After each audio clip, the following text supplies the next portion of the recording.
Jadi setelah Pak Jokowi menyerahkan kekuasaan kepada Pak Prabowo, bikin pansel baru. Bikin pansel? Mungkin nggak dilakukan oleh Pak Prabowo dengan bagaimana mereka saling dibungkus dengan kata saling menghormati gitu.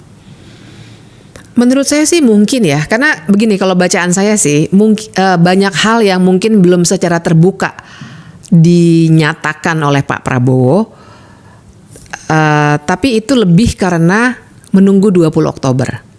Saya kira Pak Prabowo juga masih memperhitungkan bahwa de facto dan de jure presidennya masih Pak Jokowi. Tapi setelah 20 Oktober, semua bagaimanapun kekuasaan ada di dia. Jadi bahwa sekarang pakewuhnya persatuan dan segala macam masih jadi narasi, tapi kan di belakang sebenarnya juga sudah mulai ada kontrol yang dilakukan oleh Pak Prabowo. Lihat reshuffle menteri, lihat penghentian undang-undang pilkada misalnya, walaupun nggak terbuka ya. Jadi saya kira barangkali, ini dugaan saya ya, nanti dibilang omon-omon nih kalau di podcast katanya gitu ya. Tapi boleh dong, namanya kan analisis ya. Kalau analisis saya sih mungkin Pak Prabowo belum secara terbuka menyatakan warna pemerintahannya, lebih karena belum 20 Oktober.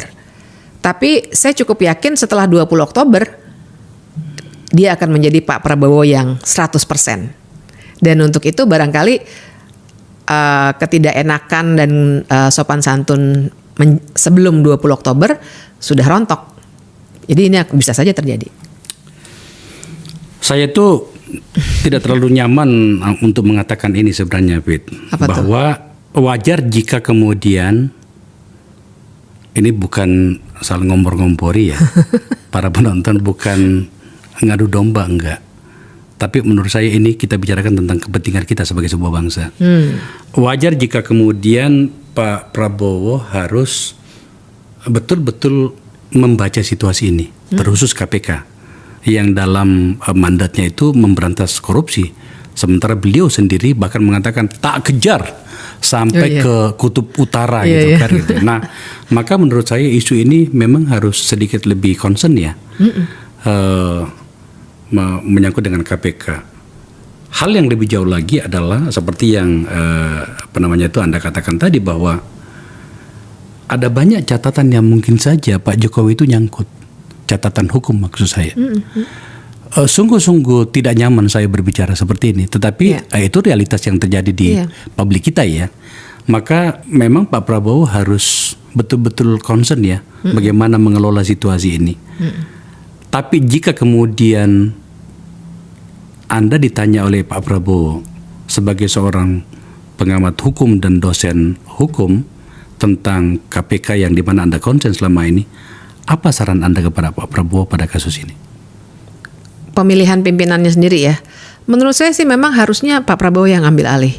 Karena ambil alih memilih pimpinan dari awal, dari pansel, bahkan menentukan siapa panselnya. Karena dengan begitu kita jadinya tidak melihat seakan-akan Pak Prabowo hanya pewaris Jokowi.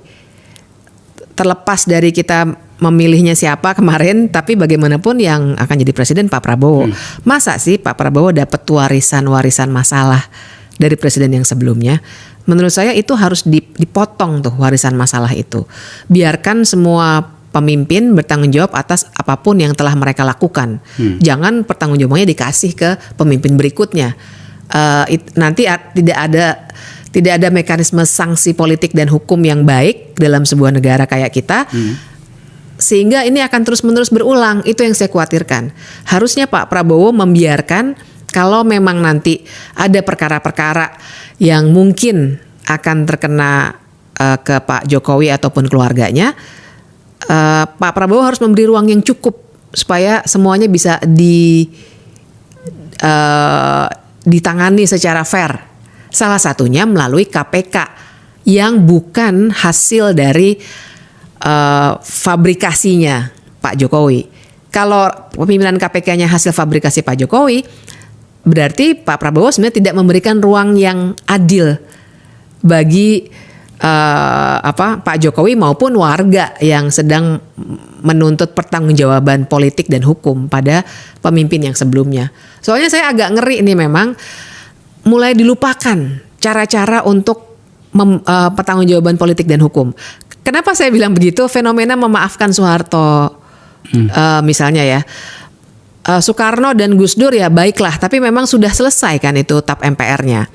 Cuma bagi saya narasi tentang presiden-presiden yang seakan-akan mau masuk dalam rekonsiliasi nasional, menurut saya jangan-jangan itu adalah pintu masuk untuk memberikan suatu pandangan baru yang akan jadi normal yang baru, bahwa pokoknya kalau pimpinan udah selesai menjabat, udah nggak usah kita apa-apain, kita maafkan aja kayak Lebaran. Nah buat saya itu nggak sehat untuk bangsa kita. Saya nggak anti siapa-siapa nih, nggak ada dendam saya pada mantan-mantan presiden, tapi fokus saya adalah pada masa depan negara ini. Negara ini harus belajar, tadi Bang Akbar sebenarnya udah ngomong kan, negara ini harus belajar bahwa kita harus fair untuk menangani masalah-masalah kebangsaan, termasuk untuk membuka ruang-ruang pengadilan yang cukup. Jadi kedepannya kita akan belajar dari kesalahan. Pengadilan kan bukan buat menghukum orang. Itu dia.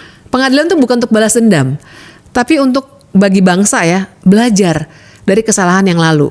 Nah, yang saya khawatirkan kalau ruang ini nggak bukan dibuka ya, tapi ibaratnya tuh ruang ini harusnya difasilitasi oleh Pak Prabowo sebagai pemimpin berikutnya, maka ini akan jadi normal yang baru nih, membiarkan presiden yang mau berhenti membuatkan lebih dulu semacam barrier gitu untuk melindungi diri dan keluarganya. Ini akan terus-menerus terjadi. Jelek sekali buat bangsa ini. Saya tertarik dengan apa yang Bibit katakan tadi itu. Karena undang-undang baru mengatakan itu akan dibawa presiden, KPK-nya. Iya. Oke. Bahwa ada kesepakatan entah tertulis atau tidak antara keduanya, dalam hal ini antara Pak Prabowo dengan Pak Jokowi, tentang hal-hal yang ya kadang-kadang itu tidak dikenal di dalam mekanisme ketatanegaraan kita, tapi ya kita orang timur ya, kadang-kadang kita harus mendengarkan seperti itu. Tapi kan lagi-lagi dia punya problem sendiri nantinya sebagai presiden, di mana problem itu tidak hadir hanya pada saat dia memerintah. Ada banyak problem yang lainnya.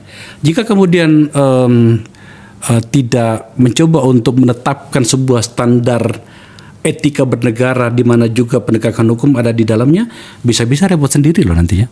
Iya. Seperti itu ya. Iya, dia jadi akan seakan-akan dia ikut membangun suatu cara baru dalam bernegara yang sebenarnya salah. Itu satu, dan itu juga akan kena ke Pak Prabowo sendiri. Bisa kena gitu ya, maksudnya mungkin saja akibatnya positif, tapi buat saya akan lebih banyak negatifnya, karena kan Pak Prabowo juga selalu memposisikan dirinya sebagai patriot bangsa lah gitu, yang mau menjaga bangsa ini. Nah padahal kalau sistem yang seperti ini dia kuatkan, dia sedang menghancurkan bangsa ini nanti gitu. Akibatnya dia akan tercatat sebagai bagian dari rekayasa politik dan hukum yang sebenarnya hanya menguntungkan elit politik, bukan masyarakat.